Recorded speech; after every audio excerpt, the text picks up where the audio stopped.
बिस्मिल्लाहिर्रहमानिर्रहीम। Last lecture में हमने एक बड़ी इंटरेस्टिंग चीज पढ़ी थी कि हमने सी शार्प के प्रोजेक्ट के साथ हमने वीबी डॉट नेट का एक प्रोजेक्ट जिसके अंदर हमने डेटा एक्सेस लेयर बनाई। उसमें प्रॉपर्टीज थी जिस प्रॉपर्टीज को हमने सी शार्प की जो सेटिंग थी, सिस्टम की जो सॉरी प्रोजेक्ट की जो सेटिंग थी, उस सेटिंग के अंदर हमने कुछ प्रॉपर्टीज डिफाइन की, कुछ वैल्यूज डिफाइन की और उस वैल्यू को हमने वीबी डॉट नेट के प्रोजेक्ट की एक प्रॉपर्टी को असाइन किया। और फिर सी शार्प के प्रोजेक्ट के अंदर उस वीबी डॉट नेट के प्रोजेक्ट को जो हमने वैल्यूज असाइन की उसको हमने रीड की। ठीक है। तो आज हम थोड़ा सा उसको फर्दर एक्सटेंड करेंगे और साथ में हमने एक डेटाबेस बनाई थी। डेटाबेस के साथ हमने एक छोटा सा टेबल बनाया था टू वैल्यूज का और एक प्रोसीजर बनाया था जिसमें हमने वेरिफिकेशन करनी थी कि ये यूजर जो है वो डेटाबेस में अवेलेबल है कि नहीं। ठीक है। तो आज जो है वो हम डेटा एक्सेस लेयर को थोड़ा सा एक्सटेंड करेंगे, पढ़ेंगे, इसको स्टडी करेंगे जो वीबी डॉट नेट का हमने ऑलरेडी एक और प्रोजेक्ट से एक्सप्लोर करके इस प्रोजेक्ट के अंदर हमने इंक्लूड किया। ठीक है। तो आज हम उसको थोड़ा सा स्टडी करेंगे कि बेसिकली डेटा एक्सेस लेयर जिसको हम डेटा हेल्पर भी कहते हैं, डेटाबेस हेल्पर, वो कैसे काम करेगी। ठीक है। वीबी डॉट नेट के अंदर हमने कैसे डिफाइन की हुई है और सी शार्प के अंदर हम उसको कैसे डिफाइन करेंगे। ठीक है। तो इसको लेके चलेंगे। फिर हम बिजनेस लॉजिक लेयर क्रिएट करेंगे। बिजनेस लॉजिक लेयर के अंदर वीबी डॉट नेट के अंदर पहला हमारा पार्ट होगा कि हम सी शार्प के मेन प्रोजेक्ट के साथ दो वीबी के प्रोजेक्ट जोड़ें। फिर हमारा नेक्स्ट टारगेट होगा कि सी शार्प के प्रोजेक्ट के साथ हम दो सी शार्प के प्रोजेक्ट जोड़ें जिसमें डेटाबेस हेल्पर प्लस आपकी बीएलएल बिजनेस लॉजिक लेयर जो है उसको हम यूज करें। तो ये दोनों पार्ट्स पढ़ेंगे ताकि अगर आप कोई भी लैंग्वेज यूज कर रहे हैं डॉट नेट फ्रेमवर्क की, तो आपको ये मिसअंडरस्टैंडिंग जो बनी हुई है उसको आप अपने माइंड से निकाल दें और आप किसी को भी यूज कर सकते हैं। वाइस वर्सा, आप मेन प्रोजेक्ट वीबी का है, आपकी access layer business logic layer C sharp की है, नो मैटर, आप यूज कर सकते हैं। मेन प्रोजेक्ट सी शार्प का है तो आप वीबी डॉट नेट की जो है वो क्लास लाइब्रेरीज को यूज कर सकते हैं। ठीक है। तो इसी चीज को हम थोड़ा सा आगे लेके चलते हैं। तो डेटा एक्सेस लेयर को स्टडी करेंगे, साथ एक बिजनेस लॉजिक लेयर बनाएंगे। उस बिजनेस लॉजिक लेयर के साथ हम क्या करेंगे कि हम ऑथेंटिकेशन करेंगे कि यूजर जो है वो डेटाबेस में अवेलेबल है या नहीं। ठीक है। तो बगैर वक्त जाए कि स्टार्ट करते हैं।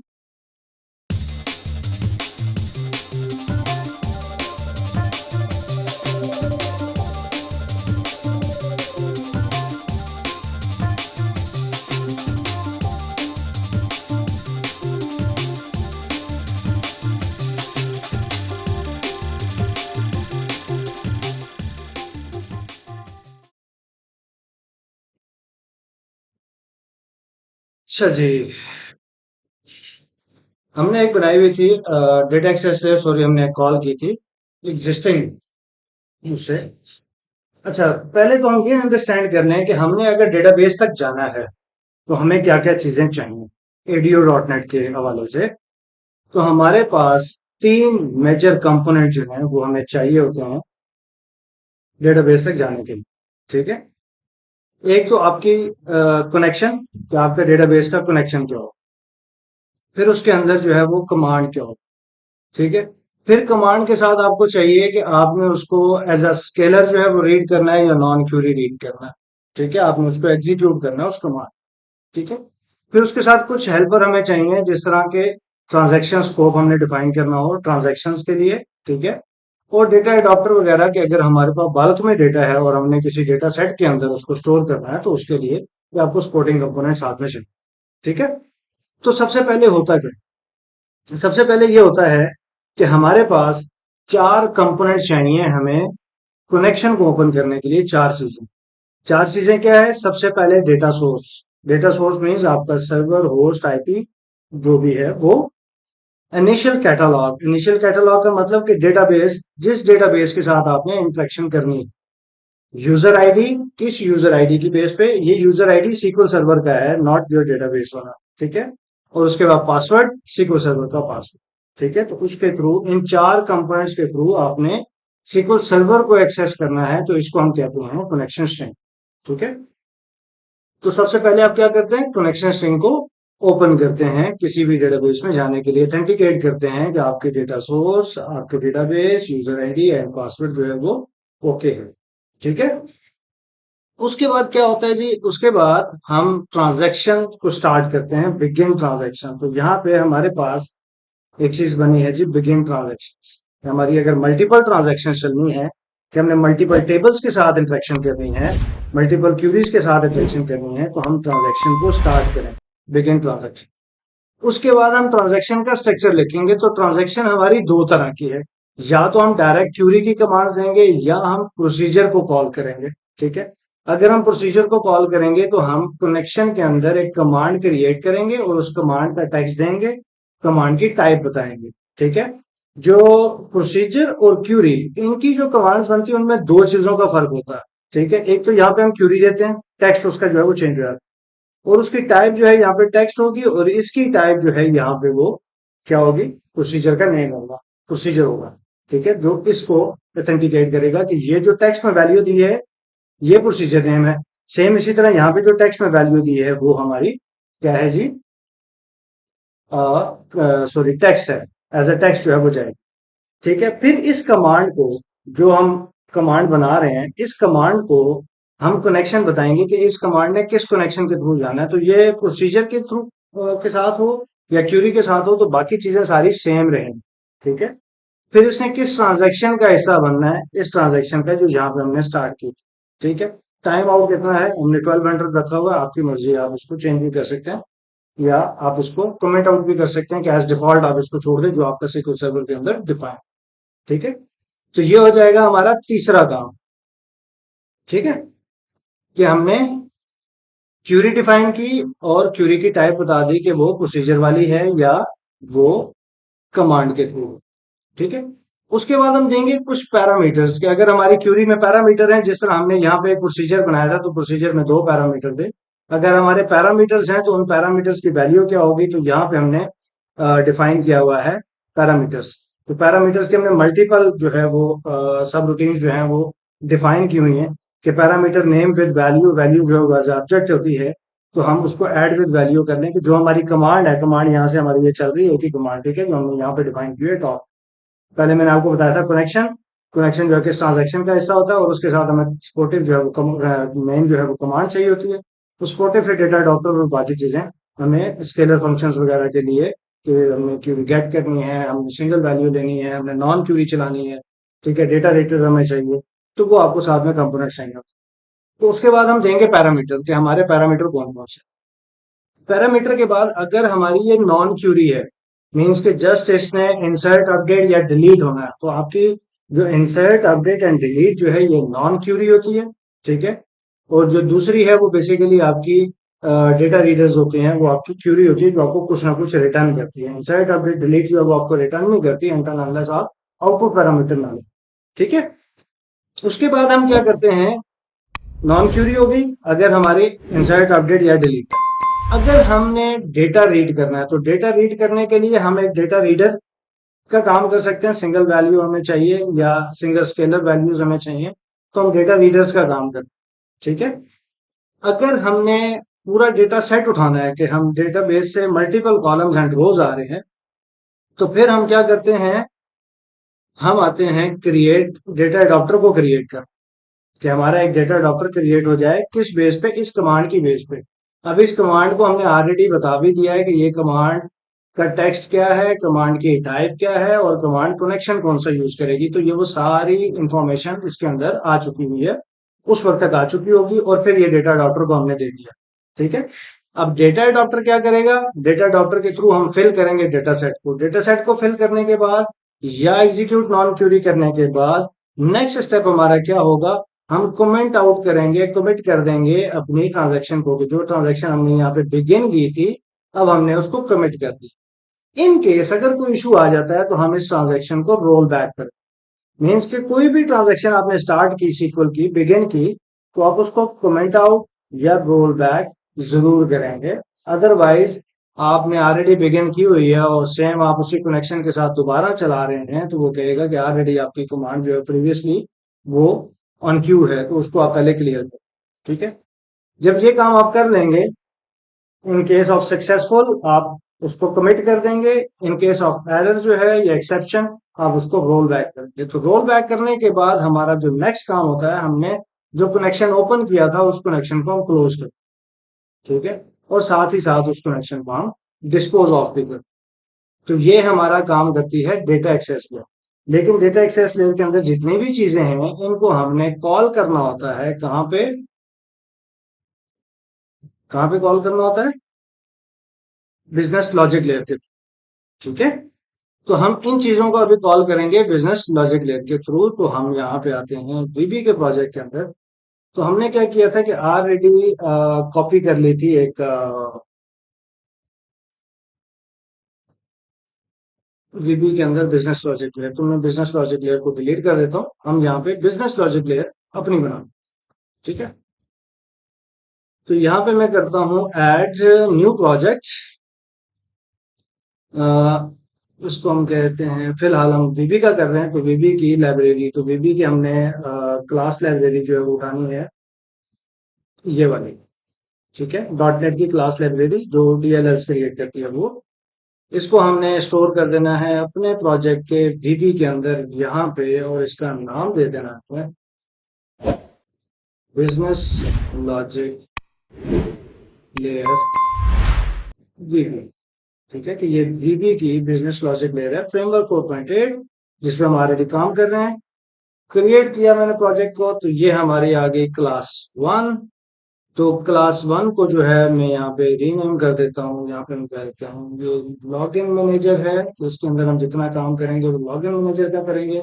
ठीक है, तो बिजनेस लॉजिक लेयर को क्या चाहिए? बिजनेस लॉजिक लेयर को चाहिए ये, sorry, not in the setting, इसको सेव करता हूँ, शो ऑल फाइल्स। अच्छा, जो हमारा मेन प्रोजेक्ट है ये कॉल करेगा बिजनेस लॉजिक लेयर को। किसको? Business logic layer. Business logic layer call करेगी किसको? Data access layer. Business logic layer ने किसको एक्सेस करना है? Data access. डेटाबेस में जाना है और जाके सारे जो है वहां से क्यूरी के साथ आनी लेके। ठीक है, तो वो हमने इंपोर्ट कर ली। यहाँ पे क्योंकि अभी हम वीबी पे काम कर रहे हैं तो यहाँ पे मैं क्या करूंगा, पब्लिक शेयर्ड फंक्शन बना लेते हैं, वेरीफाई यूजर। इसमें हम ले लेते हैं यूजर नेम या यूजर आईडी, हमने रखा था user ID as string, password as a string, दो पैरामीटर ले लिए, और ये हमें रिटर्न करेगा एज अ डेटा सेट। तो हम क्या करेंगे कि डेटा सेट रिटर्न करवाएंगे कि आया कि हमारे पास कुछ यूजर जो है वो आया कि नहीं आया, जो हम यूजर आईडी और पासवर्ड के अगेंस्ट डेटाबेस हमें कुछ रिटर्न कर रही है या नहीं कर।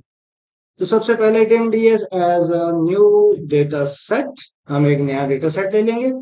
ट्राई कैच के थ्रू यहाँ पे अब हमने काम करना है। तो हमने क्या करना है, जो हमारी डेटा एक्सेस लेयर है वीबी की, तो मैं यहाँ पे इंपोर्ट कर लेता हूँ। उसमें हम यूजिंग करते हैं तो इसमें हम इंपोर्ट करते हैं डेटा एक्सेस लेयर। ठीक है, तो डेटा एक्सेस लेयर का मैंने कहा D L V B dot D L V B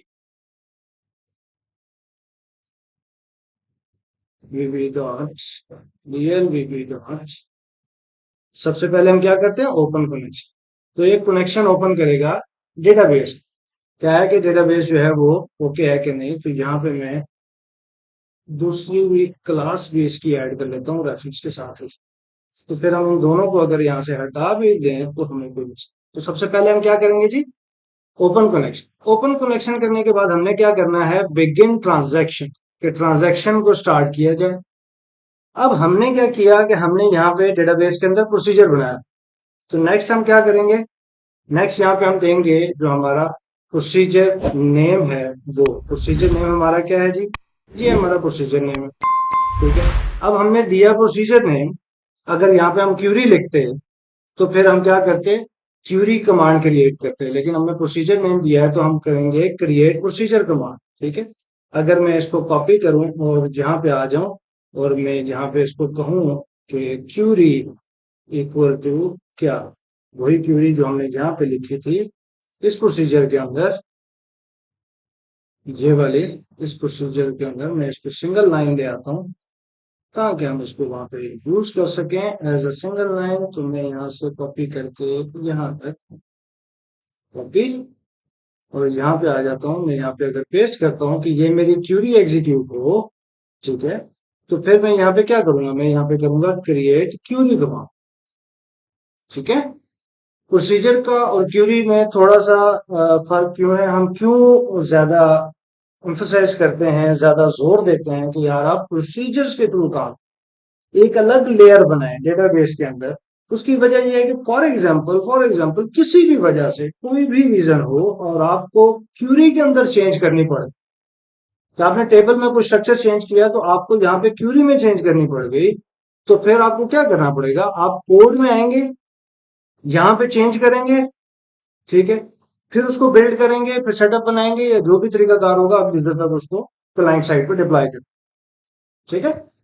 लेकिन अगर प्रोसीजर आपने यूज किया हुआ है, अनटिल अनलेस नया प्रोसीजर कोई आप बनाते हैं तो उसके लिए आपको कोड खोलना पड़ेगा। अदरवाइज अगर इस प्रोसीजर में कोई चेंज करनी पड़ जाती है तो मुझे अपना सोर्स कोड ओपन नहीं करना पड़ेगा, मैं डायरेक्ट डेटाबेस में आऊंगा, यहाँ पे आके मैं इसमें चेंज करूंगा, चेंज करने के बाद मैं इसको दोबारा अल्टर कर दूंगा, अनटिल अनलेस मेरे पैरामीटर चेंज होते हैं तब, या मेरा प्रोसीजर ही नया बन जाता है, नाम चेंज हो जाता है, तो तब मुझे जाना पड़ेगा कहाँ पे, सोर्स कोड के अंदर। अदरवाइज मुझे सोर्स कोड में नहीं जाना, ठीक है। तो इसलिए हम ज्यादा जोर देते हैं कि आप प्रोसीजर्स के थ्रू आए, कि आप मोस्टली चीजें उसको कोड से जो आप कम कर सकते हैं उसको कम करें, जो डेटाबेस का काम है वो डेटाबेस पे रखें, जो आपकी लैंग्वेज का काम है उसको लैंग्वेज पे रखें, ठीक है। तो मैं यहाँ पे दोनों लिख देता हूँ, वट एवर यू वॉन्ट आप कर सकते हैं, ठीक है। लेकिन हमने आपको वजह बता दी कि हम प्रोसीजर के ऊपर ज्यादा जोर क्यों दें। उसके बाद मैं क्या करूंगा, एक डेटा अडॉप्टर बना लूंगा as a SQL client dot data adapter equal to, मैं इसे कहूंगा क्रिएट डेटा अडॉप्टर, जो हमने ऑलरेडी डेटा एक्सेस लेयर के अंदर लिखा हो कि डेटा अडॉप्टर को क्रिएट कर, उसके अंदर हमने कमांड शमांड ये वो सारा कुछ दिया हुआ है। अदरवाइज मुझे यहाँ पे वही काम मैं जितनी बार डेटाबेस में जाता डेटा सेट को फिल करना होता, तो जो मैंने यहाँ पे कोड लिखा हुआ है वो बार बार मुझे यहाँ पे लिखना पड़ता, जो मैंने यहाँ पे लिखा हुआ है वो बार बार इनलाइन लिखना पड़ता। तो उस चीज को जिस चीज की रीयूजेबिलिटी ज्यादा हो, या जिसको हम कहते हैं ऊप्स का कंसेप्ट, ऑब्जेक्ट ओरिएंटेड प्रोग्रामिंग का मकसद यही है कि आप एक चीज, एक लाइन ऑफ कोड या एक बंच ऑफ कोड जो है वो आपको बार बार यूज करना हो अपने प्रोजेक्ट के अंदर, तो आप उसको एक सेपरेट क्लास, मेथड, सब रूटीन, वाइड वहां ले जाएं और वहां से उसको कॉल करके यूज करें, ताकि आपकी जो टाइम कंज्यूमिंग है उसको आप कट डाउन कर सकें, थोड़ा सा टाइम कम लगे आपका प्रोजेक्ट की बिल्डिंग के। अब हमारे पास होता क्या है कि हमने for example data access layer भी बना के रखी हुई है, हमने बिजनेस लॉजिक लेयर्स भी बना के रखे हुए हैं, हमने अपने मिसलेनियस जो हमें राइट लेफ्ट की जो टूक चाहिए होती है किसी प्रोजेक्ट को यूज करने के लिए, तो वो भी हमारे पास मल्टीपल डीएलएल्स बना के रखी, ठीक है। तो ये कोई इशू नहीं है कि आपके पास वो वीबी पे बनी हुई है, आपके साथ वो सी शार्प में बनी हुई है प्रोजेक्ट, आप वीबी में शुरू कर रहे हैं या सी शार्प में शुरू कर रहे हैं, तो आप उनको ऑन एंड ऑफ यूज कर सकते हैं। तो बेटर यही होता है कि आप अपने कोड को जो है वो सेग्रीगेट करें, सेगमेंट्स बनाएं, उसके छोटे छोटे डीएलएल्स बना के अपने पास सोर्स कोड रख लें। जब भी आप कोई नया प्रोजेक्ट यूज करें तो आपका वो 20-30% 40% काम जो है वो जो लेयर्स की मदद में बना होना चाहिए, आप उसको जस्ट ऐड करें प्रोजेक्ट के अंदर है, मूव, ठीक है। तो यहाँ पे अब हम क्या करेंगे कि हमने अडॉप्टर क्रिएट कर लिया, अब इस अडॉप्टर की मदद से मैंने इस डेटा सेट को फिल करूँ, तो मैं क्या करूंगा, data adapter dot fill data set के, इस डेटा सेट को फिल कर दो जो भी इस क्यूरी के थ्रू हमारे पास रिप्लाई है, ठीक है। अब इसमें एक चीज अभी मिसिंग है, उसमें मैं आता हूँ कि वो क्या है, ठीक है। तो जब डेटा अडॉप्टर फिल हो जाएगा तो फिर हम क्या करेंगे, कमिट करेंगे किसको, ट्रांजैक्शन को, फिर हमारी ट्रांजैक्शन कमिट हो जाए। इन केस अगर कोई एरर है तो उस केस में क्या हो, अच्छा, इन केस अगर एरर आता है तो एरर में हमने ऑलरेडी बात की हुई है कि हम क्या करते हैं, रोल बैक करते हैं सब कुछ।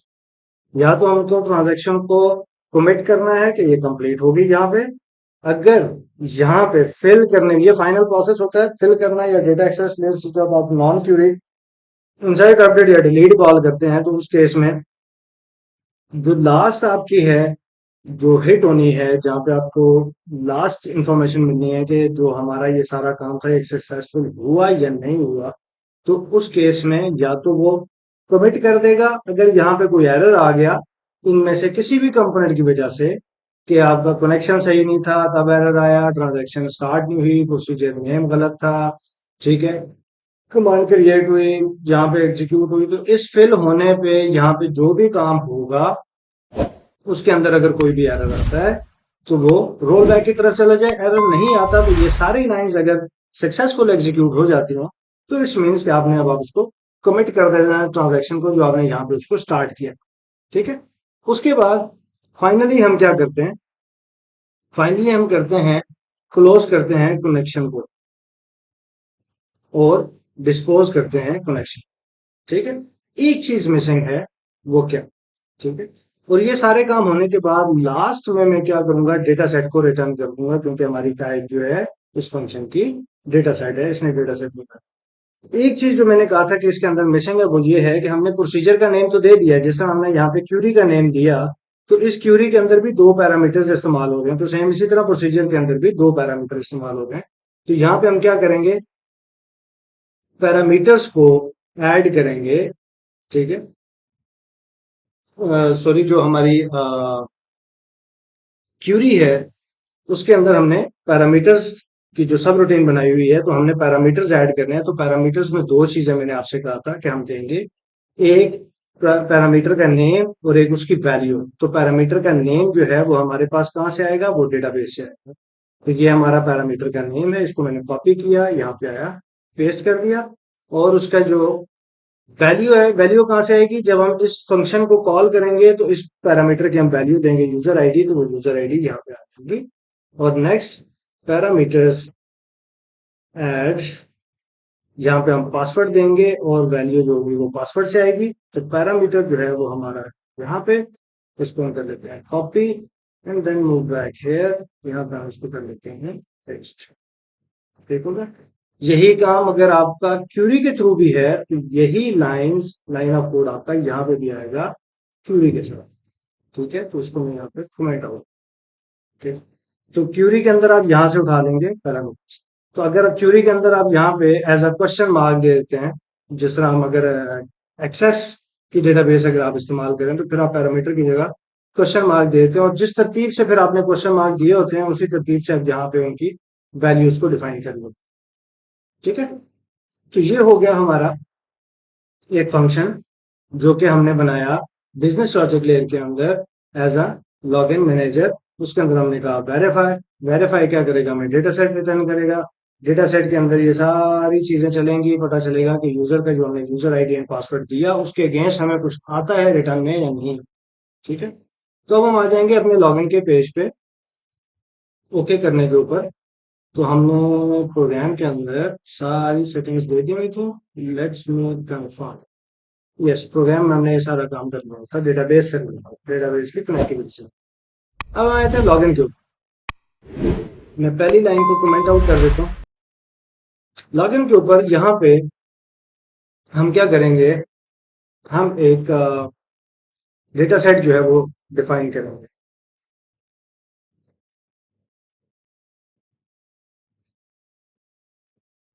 Data set ds equal to null। ठीक है। हमने एक डेटा सेट डिफाइन की, जहां पे मैंने कहा डेटा सेट इक्वल टू, तो हमने एक बिजनेस लॉजिक लेयर जो हमारी है, बिजनेस लॉजिक लेयर वीबी की dot login manager dot verify user.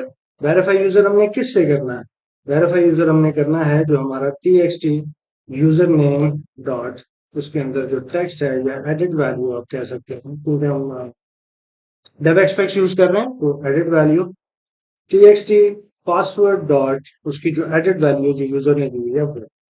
ठीक है। अब एडिट वैल्यू जो है dot to string dot to string.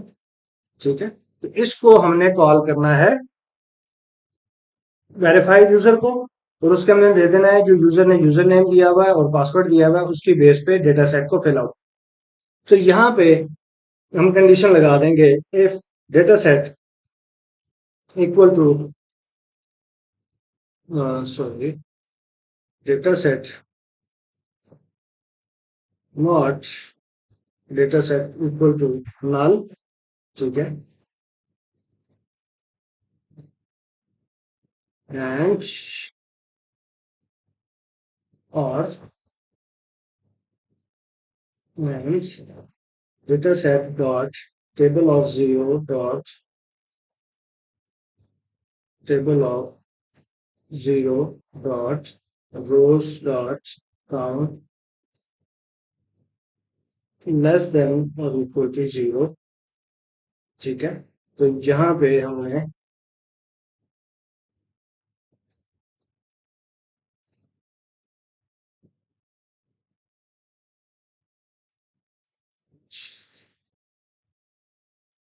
this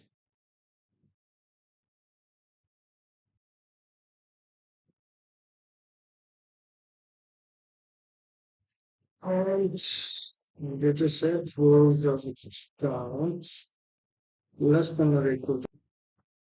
okay, यहाँ पे हम कर देंगे data set equal to this and this equal to this. Control के डी फॉर अलाइनमेंट। तो हमने कह दिया डेटा सेट नल भी ना हो और डेटा सेट का जो काउंट है वो less than or equal to zero भी हो।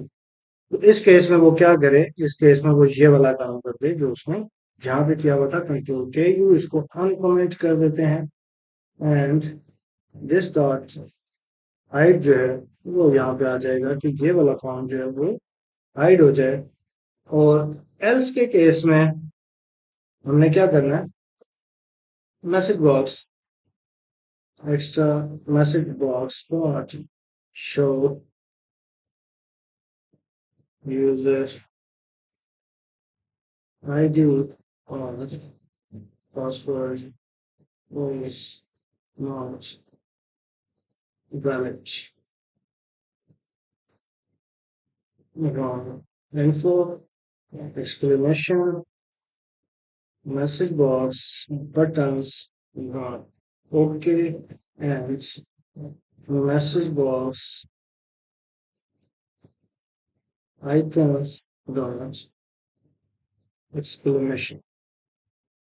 ओके, तो ये हमने कर देना है एल्स के केस में कि जब data access layer business logic layer को कॉल करे, बिजनेस लॉजिक लेयर को कॉल करे, हमारी जो प्रेजेंटेशन लेयर है वो, और बिजनेस लॉजिक लेयर जाएगी डेटाबेस के अंदर। वहां पे वो क्या करेगी, इस प्रोसीजर को कॉल करेगी, पहला पैरामीटर की वैल्यू देगी, दूसरे पैरामीटर की वैल्यू देगी और बिजनेस लॉजिक लेयर हमें रिटर्न करेगी डेटा सेट, जो कि इस डेटा सेट को फिल करेगी। यहाँ पे हम चेक करेंगे कि डेटा सेट कहीं नल तो नहीं है या उसमें काउंट जो है वो less than equal to zero तो नहीं है। ठीक है, और हमें उसके बाद अगर ऑथेंटिकेशन हो जाती है तो मेन फॉर्म की तरफ ले जाए, नहीं होती तो मैसेज बॉक्स। ठीक हो गया। तो अब याद रखें कि हम कहाँ हैं, सी शार्प के प्रोजेक्ट के अंदर। कॉल कहाँ पे कर रहे हैं, वीबी डॉट नेट के दो प्रोजेक्ट्स को, एक लॉजिक लेयर को और एक डेटा एक्सेस लेयर। एग्जीक्यूट करते हैं।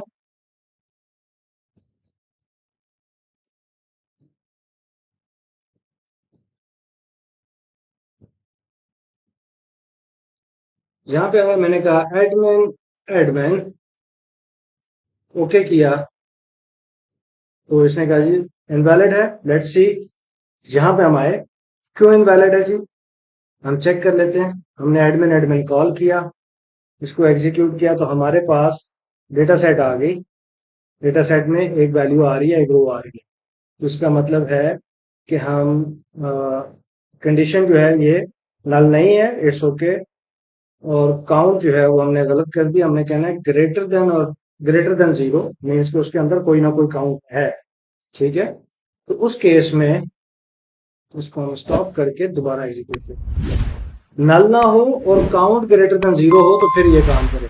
ठीक है, हमने कंडीशन उलट लगा दी थी, दोबारा एग्जीक्यूट करते हैं और अब हम इसको हटा देते हैं ब्रेक पॉइंट को। अब जहाँ पे आगे जी मैंने कहा एडमिन एडमिन एंड देन हमने ओके किया तो हमारे पास मेन फॉर्म आ गया। इट्स मीन्स कि ये ओके। अच्छा, अब हम कहते हैं हमने केस सेंसिटिव लगाया था डेटाबेस के अंदर, पासवर्ड के अंदर, कि पासवर्ड जो है उसके केस सेंसिटिव जो है उसको हमने कहा था। तो यहाँ पे मैं एडमिन देता हूँ, यूजर के अंदर हमने नहीं कहा था, तो मैं A capital D capital M I N छोटा। ठीक है, तो इस केस में आपके जो यूजर नेम है वो गलत है। अब हम यहाँ पे आ जाते हैं, ब्रेक पॉइंट लगा लेते हैं। अब चेक करते हैं क्या होगा। अब उसने डेटा सेट को जब हमने देखा तो डेटा सेट खाली आया, इसमें कुछ भी वैल्यू नहीं आई। तो जो उसका काउंट है डेटा सेट का वो बेसिकली जीरो है, उसके अंदर कुछ भी रिटर्न नहीं है। ठीक है, तो मीन्स कि हमारी ये वाली कंडीशन जो है वो ओके नहीं है। तो वो कहाँ जाएगा, एल्स की कंडीशन में। ठीक है, दैट्स इट। तो ये हमारा काम हो गया कि हम सी शार्प के प्रोजेक्ट से वीबी डॉट नेट के डेटा एक्सेस लेयर और बिजनेस लॉजिक लेयर को कॉल करें। ठीक है, तो ये काफी लेंथी हो गया हुआ है। तो नेक्स्ट उसके अंदर, हमारे काम के अंदर हम क्या करेंगे, हम कॉल करेंगे, क्रिएट करेंगे सी शार्प की डेटा एक्सेस लेयर। तो हम शुरू से एंड तक कंप्लीट जितने भी कंपोनेंट चाहिए डेटाबेस हेल्पर के, वो हम सी शार्प में नेक्स्ट लेक्चर में खुद से बनाएंगे।